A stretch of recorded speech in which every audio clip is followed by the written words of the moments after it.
আজকে এই হোটেলে খাইতে আসছি, মিশরের একটা হোটেল। এই যে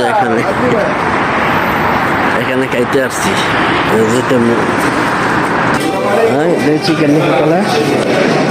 ওকে, আমরা সকলে খানা খাওয়ার জন্য এসে বসে রয়েছি, অর্ডার নিতেছে এখন।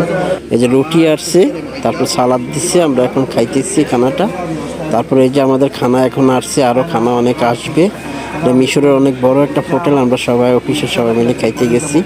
ওয়াও, অনেক মজা, সুস্বাদু অনেক খাবারটা, রুটি দিয়ে খাইতে অনেক মজা লাগে। অবশ্যই সব পুরো ভিডিওটা দেখবেন। এই যে এটা খাইতেছি, একটা চোখ, এই যে দেখেন, এটা আসলে সেই গরুর দিয়ে তারপর এগুলো কিমা বানায় খানা হয়। রুটি দিয়ে আমি খাইতেছি। এই যে ওকে, এটা একটা কুয়েল পার্ট, একটা কবুতরটা সুন্দর করে ভিতরে বাদ ঢুকাইয়া। আমরা এখন খাওয়া দাওয়া শেষ করলাম, সবাই ভালো থাকবেন। এটা